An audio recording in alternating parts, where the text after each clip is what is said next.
बेटा हमारा जीव विज्ञान कक्षा 12 अध्याय 4 मानव में भ्रूणी परिवर्धन पार्ट 3 के अंतर्गत गैस्ट्रुला के बारे में अध्ययन करेंगे। एम्ब्रियोनिक डेवलपमेंट पिछले पार्ट 2 में एम्ब्रियोनिक डेवलपमेंट में हमने मारुला ब्लास्टुला के बारे में अध्ययन किया था। लास्ट में रोपण इम्प्लांटेशन के बारे में अध्ययन किया था। अब उसके बाद की अवस्था जो होती है वो गैस्ट्रुला कहलाती है। अब गैस्ट्रुला में क्या है कि जो ब्लास्टोसिस्ट है, जो कोरक पुटी बनी थी, तो उस कोरक पुटी के अंदर जो होता है कोशिकाओं से 3 जनन स्तर वाले भ्रूण का क्या होता है, निर्माण होता है। तो उसे क्या कहते हैं, गैस्ट्रुलेशन कहते हैं या गैस्ट्रुला भवन कहते हैं। और इससे बने 3 जनन स्तर वाले भ्रूण को क्या कहते हैं, गैस्ट्रुला। तो हम लिख सकते हैं कि ब्लास्टोसिस्ट की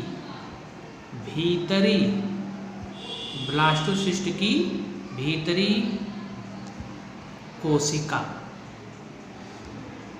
अब ये देखिए ब्लास्टोसिस्ट की भीतरी कोशिका, यहाँ पर कर देते हैं कोशिकाओं से 3 जनन स्तर वाले भ्रूण, 3 जनन स्तर वाले भ्रूण के बनने की क्रिया को क्या कहते हैं, गैस्ट्रुलेशन कहते हैं। गैस्ट्रुलेशन या हिंदी में कहते हैं गैस्ट्रुला भवन। गैस्ट्रुला भवन कहते हैं, ये गैस्ट्रुला भवन कहते हैं। ये गैस्ट्रुला भवन हो गया। किससे हुआ, ब्लास्टोसिस्ट की भीतरी कोशिकाओं से 3 जनन स्तर वाले भ्रूण के बनने की क्रिया को क्या कहते हैं, गैस्ट्रुलेशन कहते हैं। ये तो गैस्ट्रुलेशन हो गया। और इससे बने 3 जनन स्तर वाले भ्रूण को क्या कहते हैं, इससे बने 3 जनन स्तर वाले भ्रूण को गैस्ट्रुला कहते हैं। गैस्ट्रुला कहते हैं। ये हुआ। अब देखिए इसमें क्या होता है कि जो इनके जो होता है विभाजन के द्वारा जो 3 स्तर वाले भ्रूण बना, तो 3 स्तर कौन से हैं भ्रूण के, तो भ्रूण के 3 जनन स्तर, भ्रूण के 3 जनन स्तर। कौन कौन से भ्रूण के 3 जनन स्तर, नंबर 1 एक्टोडर्म, दूसरा मेसोडर्म, तीसरा एंडोडर्म। एक्टोडर्म, मेसोडर्म और कौन सा, एंडोडर्म। 3 स्तर बना इसका।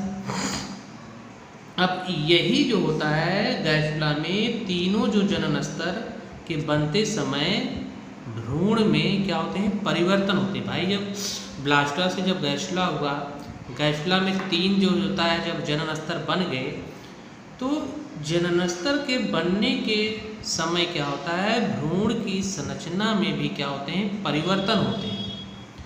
तो परिवर्तन कैसे होता है कि देखिए जो भीतरी कोशिका का स्तर होता है उसका भिन्नता, उसमें भिन्नता होती है। और एंडोडर्म और एक्टोडर्म का क्या होता है, निर्माण। तो भीतरी कोशिका में क्या होता है कि एक्टोडर्म तथा एंडोडर्म में क्या होता है, निर्माण होता है। तो भीतरी कोशिका या उसको कह सकते हैं एम्ब्रियोनल घुंडी कि भीतरी स्तरीय कोशिकाएं क्या होती हैं, जो ब्लास्टोसिस्ट की गुहा के संपर्क में होती हैं, घनाकार होकर एक पंक्ति में विन्यासित हो जाती हैं, लग जाती हैं, और यह स्तर भ्रूणी एंडोडर्म बनाता है। तो इसकी कोशिकाएं विभाजित होकर के ब्लास्टोसिस्ट की गुहा को स्तरित कर लेती है। तो मतलब पहला जो उसमें होता क्या है कि जो भीतरी कोशिका होती है, भीतरी कोशिका जो होती है वो क्या होता है उसकी भीतरी स्तर की कोशिकाएं, भीतरी कोशिका के भीतरी स्तर की कोशिकाएं, ये कोशिकाएं क्या करती हैं, जो ब्लास्टोसिस्ट के संपर्क में रहती है या होती है। तो ये एक घनाकार पंक्ति में क्या होती है, विन्यासित हो जाती है, विन्यासित हो जाती है। ये विन्यासित हो गई। अब यहाँ पर क्या होता है कि जो भ्रूणी जनन स्तर का जो एंडोडर्म है, तो उसकी इसका निर्माण करेगा। यह स्तर भ्रूणी एंडोडर्म बनाता है। यही जो भीतरी कोशिका होती है, यह स्तर क्या बनाएगा, यह स्तर भ्रूणी एंडोडर्म क्या करता है, बनाता है। तो ये एंडोडर्म बनाता है। तो जब एंडोडर्म बन जाएगी तो इसकी कोशिकाएं विभाजित होकर के ब्लास्टोसिस्ट की गुहा को स्तरित कर देती है। फिर ये जो तो बनाता है, तो इसकी कोशिकाएं क्या करेंगी, विभाजित होकर के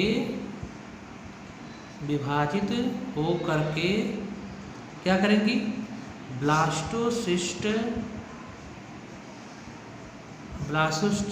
की गुहा को आस्तरित कर लेती है, घेर लेती हैं। ये तो अब यहाँ पर ये होता है कि जब ये आस्तरित कर दी तो घेर लेगी, तो इस प्रकार से भ्रूणी एंडोडर्म से आस्तरित जो प्रिमिटिव गट होती है, मतलब आद्रांत इसको कहते हैं या आर्चेंट्रान कहते हैं, उसका निर्माण होता है। बाद में यही दो भागों में क्या होती है, विभाजित हो जाती है, और भ्रूणी भाग में या भ्रूण की आहार नाल बनाती है। तो इसका जो होता है दूरस्थ भाग जो होता है सीधा पीतक कोष बनाता है, और जो भ्रूण की आहार नाल से जुड़ा होता है वो योगशय की गुहा में पीतक का निर्माण नहीं होता, केवल द्रव भरा रहता है। चलिए हम इसको चित्र के माध्यम से समझते हैं। चित्र के माध्यम देखिए, ये जो होता है, हमने कहा कि जो भ्रूण की भीतरी कोशिका होती है, वो भीतरी स्तर कोशिकाएं ब्लास्टोसिस्ट के, अब हमने उसके पहले जो कहा था कि ब्लास्टोसिस्ट होती कोरक पुटी होती है, वो ब्लास्टोमियर्स बनाती है, और ब्लास्टोमियर्स ही भ्रूण के अस्तर का निर्माण करती है, वही एमनियन और कोरियन बनाती है। इसके पहले आप पाठ में पढ़ चुके हैं। तो इसमें ये जो अस्तर है, ये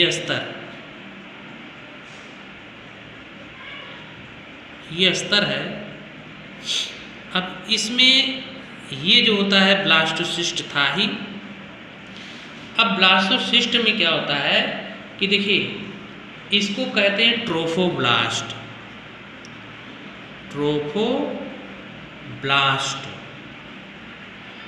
ये ट्रोफोब्लास्ट है। और ये क्या है भाई, ये ट्रोफोब्लास्ट है, मतलब इसको कह सकते हैं ब्लास्टोमियर्स, कोरक खंड, ये अवस्था ब्लास्टुला। तो ब्लास्टुला से ही गैस्ट्रा में ये प्रवेश कर रहा है। तो ये ट्रोफोब्लास्ट हो गया, और इसको चलिए मान लेते हैं कि ब्लास्टोसील, कोरक गुहा, ये ब्लास्टोसील ब्लास्टोसील कैविटी हो गई, कोरा गुहा हो गया। अब यहीं पर क्या होता है कि हमने कहा कि यहाँ पर जो कोशिकाएं विभाजित होती है तो इसकी कोशिकाएं विभाजित होकर के इसी गुहा को विस्तृत कर लेती हैं, और विस्तृत करने के बाद इसमें अर्चिन्ट्रॉन का निर्माण होता है। और ये दो अर्चिन्ट्रॉन मतलब ये अर्चिन्ट्रॉन मतलब ये जो होता है इसमें यही दो भाग में इसको बांट दिया, ये दो भाग में बढ़ गया। तो ये क्या है, एंडोडर्म है, बिगिनिंग ऑफ एंडोडर्म, मतलब ये एंडोडर्म का निर्माण हो गया, एंडोडर्म बन गया। अब जब एंडोडर्म ये बन जाएगा तो एंडोडर्म के बनने से क्या होगा, अब यहाँ पर इसमें जो कोशिकाओं में जो विभेदन होगा तो विभेदन होने के पश्चात एम्ब्रियोनल घुंडी बनेगी। अब देखिए ये एम्ब्रियोनल इसको भर देगा विभाजित होकर के, तो ये क्या बन जाएगी, एम्ब्रियोनल घुंडी, ये बन गया एम्ब्रियोनल घुंडी। भाई सिरा इसका भर गया ना, ये नाप के रूप में हो गया। तो जो इसमें एम्ब्रियोनल जो घुंडी है ये इसकी भर गई। अब देखिए इसको एम्ब्रियोनल क्या कहेंगे, नॉब, KNOB, नॉब घुंडी, इसी को तो घुंडी कहते हैं। अब ये घुंडी हो गई, बीच का लेयर बन गए एंडोडर्म का, और तीसरा हो गया ट्रोफोप्लास्ट, और बीच में जो होती है ब्लास्टोसील कैविटी। अब वहीं पर अगर हम दूसरा का अध्ययन करते हैं तो दूसरा में क्या है कि वही स्ट्रक्चर जैसे इसका लेयर है वैसे इसका लेयर हो जाएगा, ये लेयर बन गया,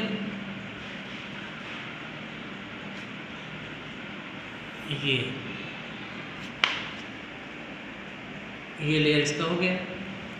अब देखिए ये क्या है, ट्रोफोब्लास्ट हो गया, ये क्या है, ब्लास्टोसील हो गया। अब वैसे लेयर इसका यहाँ बना, ये क्या है, एंडोडर्म की लेयर है। लेकिन अब इसकी जो कोशिकाएं थी, एम्ब्रियोनावी जो घुंडी थी, ये घुंडी देखिए क्या है, एक तो इस तरीके से ये वृद्धि कर रही है। वृद्धि करने पर ये किसका निर्माण किया, इपीब्लास्ट का। किसका निर्माण, इपीब्लास्ट का निर्माण किया। ये ए हो गया फिगर, ये हो गया बी। अब तीसरा जो लेयर है, तीसरा जो स्ट्रक्चर है, तीसरे स्ट्रक्चर में क्या होता है कि देखिए इसमें यही जो ट्रोफोब्लास्ट होता है ये एमनियन कोरियन लेयर बनाती है। तो यहाँ पर अब तीसरा जब स्ट्रक्चर हम इसको बनाएंगे, तीसरा स्ट्रक्चर, तो तीसरा स्ट्रक्चर में फिर वही सेम टू पहले फिगर, ये बाहरी लेयर हो जाएगी इसकी, किसकी है, ट्रोफोब्लास्ट की है। ये ट्रोफोब्लास्ट की लेयर हो जाएगी। अब यहाँ पर जो ट्रोफोब्लास्ट की लेयर जो बनी, ये कोशिकाएं, तो ये किसका निर्माण करेंगी, एमनियोटिक गुहा का। किसका निर्माण करेगी, एमनियोटिक गुहा का। देखिए भ्रूणी एंडोडर्म से जो बनने वाले अस्तर होते हैं हाइपोब्लास्ट, तथा भ्रूणी एंडोडर्म से बने इपीब्लास्ट कहते हैं।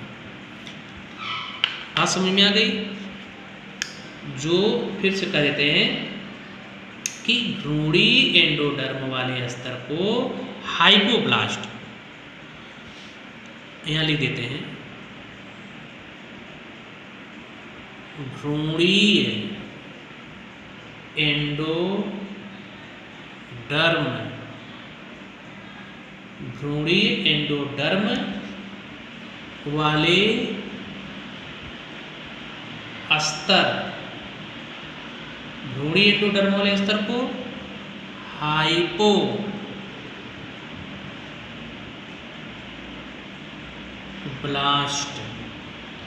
तथा भ्रूणी एक्टोडर्म भ्रूणीय एक्टोडर्म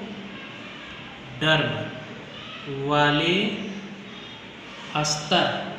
अब देखिए यहाँ पर भ्रूणी एक्टोडर्म वाले स्तर को, तो भ्रूणी एक्टोडर्म वाले स्तर को इपीब्लास्ट कहते हैं। इसको ध्यान दीजिएगा, नोट लिख देते हैं यहाँ पर, नोट। तो ये भ्रूणी एंडोडर्म वाले स्तर को हाइपोब्लास्ट तथा भ्रूणी एक्टोडर्म वाले स्तर को एपीब्लास्ट कहते हैं। अब हम चलते हैं एमनियोटिक गुहा का निर्माण में। तो अगले स्टेप में क्या है, एमनियोटिक गुहा का निर्माण। एमनियोटिक गुहा के निर्माण में क्या होता है कि जो ट्रोफोडर्म होता है तथा एपीब्लास्ट, इसके बीच एक गुहा बन जाती है। क्या बन जाती है? गुहा। अब देखिए कैसे बनी कि यहाँ पर ये जो स्तर था, ये स्तर, ये स्तर था। अब इसके स्तर के बीच में ये रचना बन गई। यहाँ पे एपीब्लास्ट है, एपीब्लास्ट, ये रचना, ये एपीब्लास्ट है। अब इसके बीच में खाली स्थान बच गया। भाई ये ट्रोफोब्लास्ट है, हम लिख देते हैं फिर से, ट्रोफोब्लास्ट, ये ट्रोफोब्लास्ट है। अब ट्रोफोब्लास्ट के बीच ये जो कैविटी है, ये ब्लास्टोसील कहेंगे इसको, ब्लास्टोसील, फिर लिख देते हैं ब्लास्टोसील हो गया। अब देखिए ये जो है इसमें ट्रोफोब्लास्ट हो गया और ये ब्लास्टोसील कैविटी हो गई, और इसको कहते हैं एम्ब्रियोनिक एंडोडर्म, एम्ब्रियोनिक एंडोडर्म, ये एम्ब्रियोनिक एंडोडर्म हो गया। अब यहाँ पर क्या है कि एम्ब्रियोनिक एंडोडर्म जब बन जाएगा तो एम्ब्रियोनिक एंडोडर्म के बनने के बाद ये भाग जो होता है इसके बीच गुहा बन जाती है। तो ये गुहा क्या है? गुहा को कहते हैं एमनियोटिक कैविटी, इसको कहते हैं एमनियोटिक कैविटी कहते हैं, एमनियोटिक कैविटी। ये एमनियोटिक कैविटी हो गई। तब अब जो एमनियोटिक कैविटी बची तो इसमें देखिए नीचे कोशिका बन रही है, ये सेल बन रहा है, ये क्या है? इसको कहते हैं एमनियोजेनिक, एमनियोजेनिक सेल्स, ये एमनियोजेनिक सेल्स है। अब फिर से सुनिए, ट्रोफोब्लास्ट तथा ये ट्रोफोब्लास्ट है, ट्रोफोब्लास्ट तथा एपीब्लास्ट के बीच क्या बन जाती है? गुहा। ये गुहा हो गई। इसमें क्या भरा होता है? एमनियोटिक द्रव भरा होगा। भाई एमनियोटिक गुहा है तो इसमें क्या भरा होगा? एमनियोटिक द्रव भरा होगा। तो और इस किनारे किनारे कोशिकाएं क्या है? एमनियोजेनिक सेल्स हैं। अब इसमें एमनियोटिक द्रव भरा हुआ है। एमनियोटिक गुहा की छत, अब छत कौन सा है? ये वाला भाग है। एमनियोटिक गुहा की छत ये है। तो छत जो है एमनियोटिक गुहा की, ये क्या है? ट्रोफोब्लास्ट की एमनियोजेनिक कोशिकाओं। अब देखिए यहाँ पे आ गया ट्रोफोब्लास्ट की एमनियोजेनिक कोशिकाओं, और किसे? और इसके फर्श एपीब्लास्ट। अब फर्श तो यही हो गया, फर्श ये हो गया। फर्श जो होता है एपीब्लास्ट की स्तंभाकार कोशिकाओं से बना होता है। बात समझ गए भाई?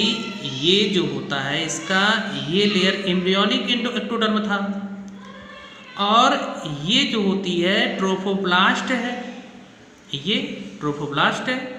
तो जब इसमें स्तंभाकार जो कोशिकाएं बनी तो ये किससे बनी? हैं? अरे भाई उससे बनी ना कि एमनियोटिक गुहा की जो छत पर जो ट्रोफोब्लास्ट है, इसी से एमनियोजेनिक कोशिकाएं बनी, और जो इसका फर्श था, इस फर्श को क्या कहते हैं? एपीब्लास्ट। तो एपीब्लास्ट की जो स्तंभाकार कोशिकाएं होती हैं वो किससे बनी? ट्रोफोब्लास्ट बनी। तो दोनों एमनियोजेनिक सेल्स की कोशिकाएं और ये जो होता है एपीब्लास्ट की स्तंभाकार कोशिकाएं, वो दोनों किससे बनी होती है? ट्रोफोब्लास्ट से बनी होती है। अब नेक्स्ट में ये फिगर जो बना, ये फिगर, अब देखिए क्या है कि ये भी जो कोशिकाएं हैं इस तरीके से, ये कोशिकाएं, ये ट्रोफोब्लास्ट ही है भाई, वही तो इसमें आएगा, स्टेप वही है। ये ट्रोफोब्लास्ट की कोशिकाएं हैं, ये ट्रोफोब्लास्ट हो गया। तो ट्रोफोब्लास्ट ये न हुआ, ये ट्रोफोब्लास्ट ये भी हो गया कि भाई ये है तो ये भी तो है। अब किस ट्रोफोब्लास्ट में, अब देखिए नीचे लेयर बन रहा है, इसके नीचे क्या बन रहा है? लेयर बन रहा है। ये देखिए लेयर ऐसे बन रहा है, ये लेयर नीचे बन रहा है। अब ये जो लेयर बना, ये लेयर क्या है? एंडोडर्म है। क्या है? एंडोडर्म। इस लेयर को कहते हैं एंडोडर्म, ये एंडोडर्म है। अब यहाँ पे एंडोडर्म हो गया। अब हम ये देखते हैं कि एम्ब्रियोनिक जो एंडोडर्म था यही तो है, तो ये भी तो इसके बीचों में से बनेगा, ये इसी तरह से लेयर इसका भी रहेगा एम्ब्रियोनिक एंडोडर्म का। और जो अभी आपने इसको पढ़ा एपीब्लास्ट की कोशिकाएं स्तंभाकार होती हैं, तो स्तंभाकार कोशिकाओं में क्या है? ये स्तंभाकार कोशिका है। अब ये बचा क्या? एमनियोटिक कैविटी बची। क्या बची? Amniotic cavity. और इसके ऊपर की जो कोशिकाएं होती हैं वो क्या कहलाएंगी? Amniogenic sales. ये तो अब यहाँ पर जो स्तर था एंडोडर्म का, वो देखिए यहाँ पर खाली यहीं तक था, लेकिन इसमें पूरा राउंड में फैल गया। ठीक, इस तरह से इसमें एक एंडोडर्म है। अब एंडोडर्मल क्या हो गया? नीचे। एक्टोडर्म कहाँ वाला स्तर कहाँ हो गया? ऊपर। तो ये एक्टोडर्म हो गया, ये एंडोडर्म हो गया। अब इसको क्या कहेंगे? एक्टोडर्म। अब इसको क्या कहेंगे? एंडोडर्म कहेंगे। तो ये वाला भाग क्या हो गया? एक्टोडर्म। बात समझ में आ गई? अब इसके बीच में द्रव भरा हुआ है, क्या है वो द्रव एमनियोटिक फ्लूइड है। इसको लिखते हैं एमनियोटिक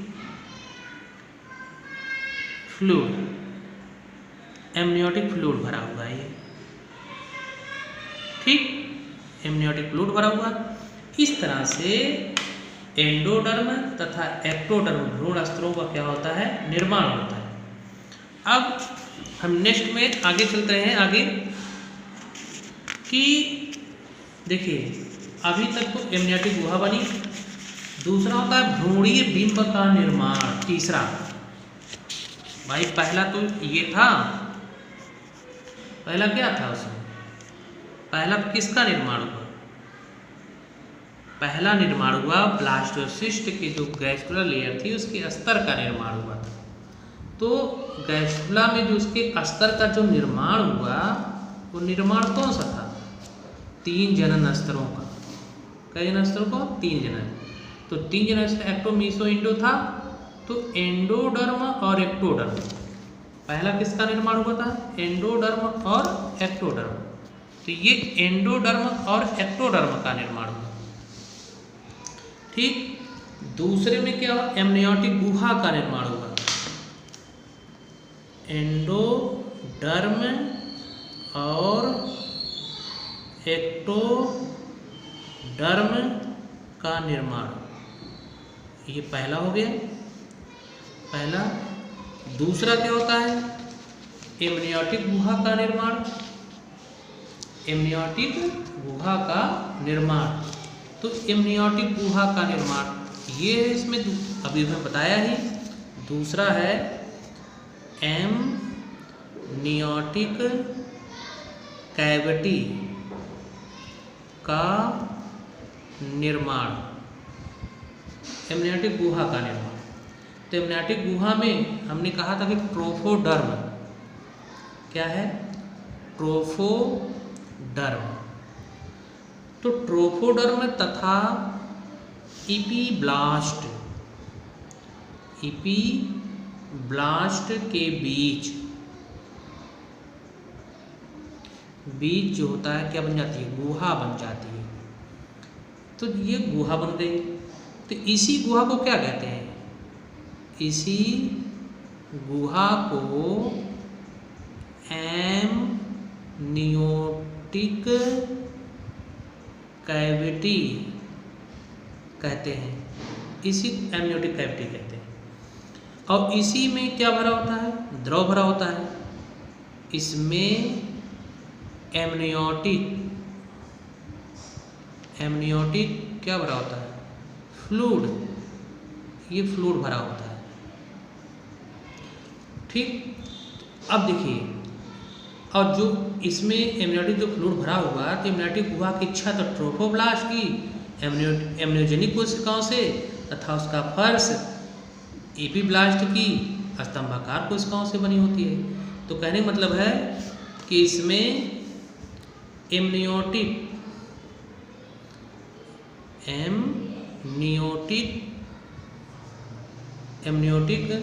गुहा मतलब कैविटी की छत ट्रोफोब्लास्ट से तथा मतलब एमनियोटिक गुहा की छत ट्रोफोब्लास्ट की एमनियोटिक गुहा की छत ट्रोफोब्लास्ट की एमनियोजेनिक, कौन सी? एमनियोजेनिक सेल्स से तथा फर्श एपीब्लास्ट की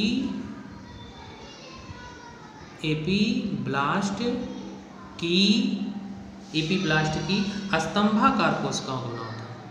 एपीब्लास्ट की स्तंभाकार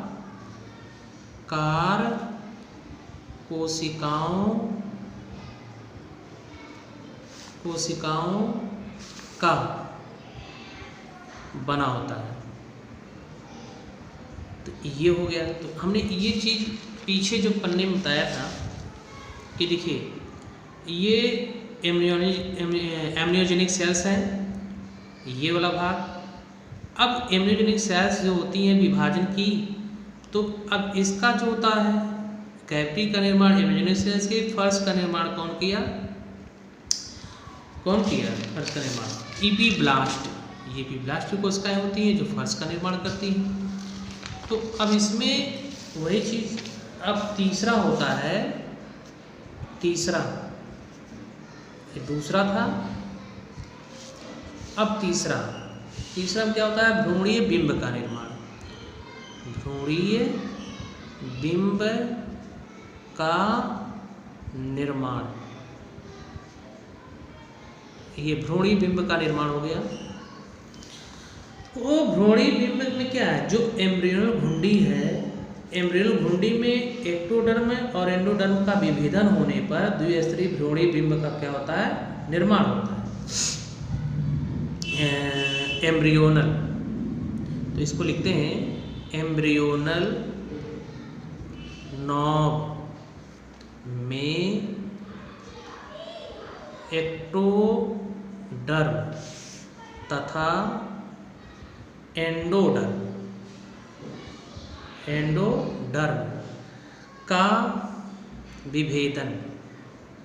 का विभेदन होने पर भ्रूण द्विस्तरीय भ्रूणीय बिंब, ये भ्रूणीय बिंब की आकृति बना लेता है। ये बना लेगा अब इसको। और फिर क्या होता है, भीतरी एंडोडर्म कोशिकाएं घनाकार होती हैं और वो जननिक बिंब तथा एम्ब्रियोटिक गुहा के बीच क्या होती है, स्थित होती है। चौथा इसमें होता है प्राथमिक योग सहायक, इसको कहते हैं फॉर्मेशन में प्राइमरी योग सहायक, यहाँ लिखते हैं प्राथमिक योग सहायक का निर्माण, प्राथमिक योग सहायक का निर्माण, इसको कहते हैं formation of primary yolk sac. ये प्राइमरी योल्क सैक ये तो देखिए प्राइमरी जो योल्क सैक है उसका निर्माण कैसे होता है, एंडोडर्म की घनाकार कोशिकाएं जो होती हैं वो घनाकार जो कोशिका होती है ब्लास्टोसील से उसकी गुहा को अस्थिर करती है और इससे बने जो एक कोशिकीय स्तर होते हैं उस स्तर से ब्लास्टोसील गुहा को प्राथमिक योग सहायक होता है उसका निर्माण होता है। तो देखिए फिर से हम बोल देते हैं कि जो एंडोडर्म की घनाकार कोशिकाएं होती हैं वो क्या करती हैं कि ब्लास्टोसील की गुहा को अस्थिर करती हैं।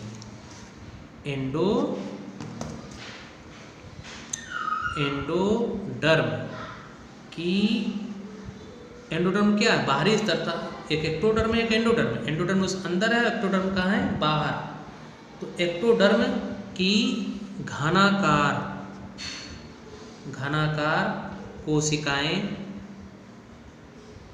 कोशिकाएं ब्लास्टोसील की गुहा को क्या करती हैं, आश्रित करती हैं। अब ये आश्रित हो गई। अब इससे बना जो एक कोशिकीय स्तर होता है उस एक स्तरीय स्तर से तथा इस स्तर के आश्रित ब्लास्टोसील गुहा को प्राथमिक योग सहायक कहते हैं। तो मतलब इससे बने एक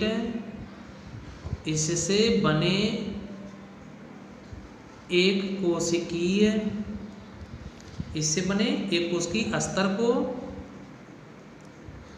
बाह्य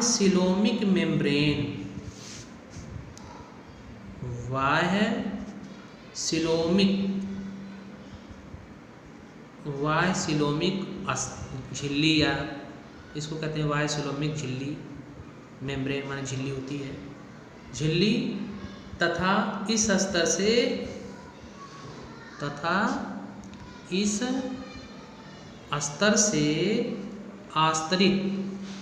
आस्तरित अब देखिए आस्तरित हो गया, ब्लास्टोसील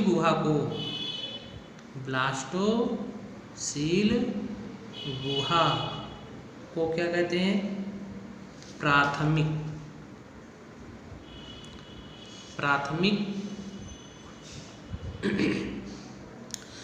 योग सहायक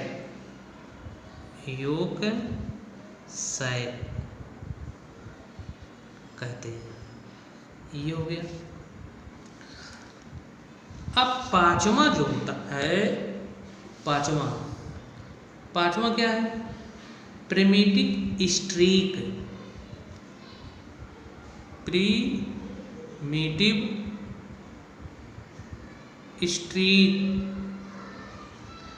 एंड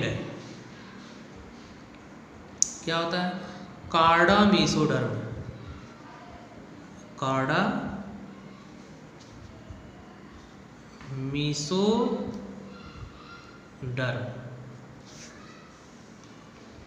ये इसमें विभेदन होता है।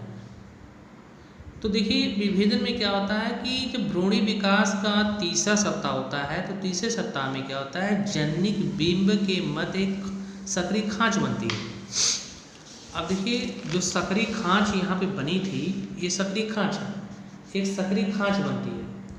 इसी सक्रिय खांच को क्या कहते हैं, आद्य रेखा कहते हैं, प्रिमिटिव स्ट्रीक कहते हैं इसको। ये प्रिमिटिव स्ट्रीक होती है। तो प्रिमिटिव स्ट्रीक जो बनती है इसके अगले सिरे फूले हुए होते हैं, इसको आद्य गुंडी कहते हैं। और जो पीछे का भाग होता है, अब देखिए पीछे का भाग जो होता है वह उसके जन्निक अस्तर से जुड़ा होता है, तो और आगे का सिरा होता है फूला होता है, उसे आद्य गुंडी कहते हैं। और यही आद्य रेखा भ्रूणी ब्लास्टोपोर के द्वारा आद्य गुंडी उसके पृष्ठ के समरूप होती है। तो आद्य रेखा के समीप एपिब्लास्ट की जो कोशिकाएं होती हैं वो आद्य रेखा से स्थानांतरित होती हैं, और इसके कारण जो होता है ये एक्टोडर्म व एंडोडर्म के बीच धंसने लगते हैं। मतलब एपिब्लास्ट व हाइपोब्लास्ट ये एक्टोडर्म व एंडोडर्म के बीच क्या होते हैं, धंसने लगते हैं। तो जब धंसने लगते हैं तो इसके चारों ओर फैलकर भ्रूण मेसोडर्म का अस्तर बनता है। तो इस प्रकार से जब इसमें अस्तर बनने लगेगा तो भ्रूण के जनन अस्तरों में क्या होता है कि उसी से शिशु के शारीरिक अंगों का निर्माण होने लगता है। तो देखिए भ्रूण में जो शारीरिक रूप से अस्तरों से निर्माण होता है, तो अब अस्तर के निर्माण में क्या है, हम लिखते हैं भ्रूण के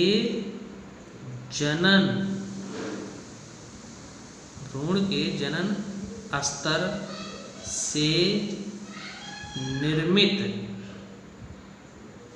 होने वाले भाग। अब देखिए एक्टोडर्म है, एक्टोडर्म, इस एक्टोडर्म से किसका निर्माण हो रहा है, त्वचा की एपिडर्मिस, ये त्वचा की एपिडर्मिस हो गई। और त्वक ग्रंथियां स्किन ग्लैंड्स, स्किन ग्लैंड, त्वक ग्रंथियां बाल व नाखून, तंत्रिका तंत्र, तंत्रिका तंत्र, फिर इसके बाद बनता है एड्रिनल ग्रंथि का मेडुला, एड्रिनल ग्रंथि का मेडुला, पीनियल ग्रंथि, पीनियल ग्लैंड। तो ये सब जो बनते हैं ये एक्टोडर्म से बना। कौन कौन बना, त्वचा की एपिडर्मिस बनी, स्किन ग्लैंड, बाल, नाखून, तंत्रिका तंत्र, एड्रिनल ग्रंथि की मेडुला, पीनियल ग्लैंड्स। इसके अलावा नेत्र से संबंधित भाग, अंतःकरण और दांत, लार ग्रंथि, दांत का इनेमल, ये सब बनते हैं आदि। मीसोडर्म,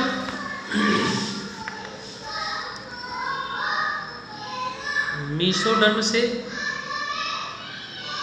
कौन सा भाग बना, त्वचा का डर्मिस, त्वचा का डर्मिस, वृक्क, जनद,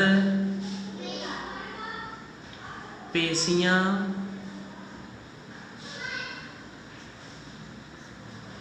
एड्रिनल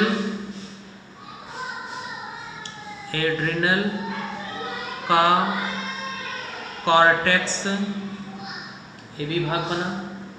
उसके बाद हृदय, रुधिर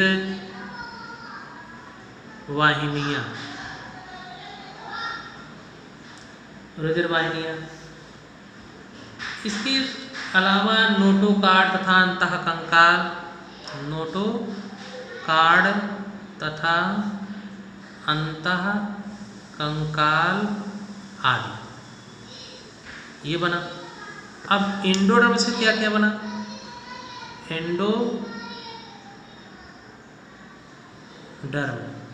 एंडोडर्म से क्या क्या बना? कौन कौन सा भाग? तो देखिए, आहार नाल का भीतरी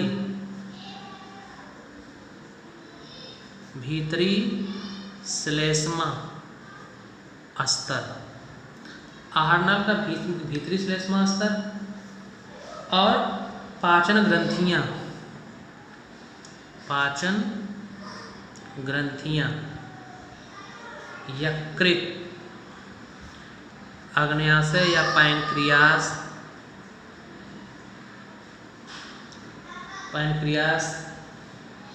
थायराइड, अंतःस्रावी ग्रंथि हम कहते हैं, अंतःस्रावी ग्रंथियां जनन कोशिकाओं का निर्माण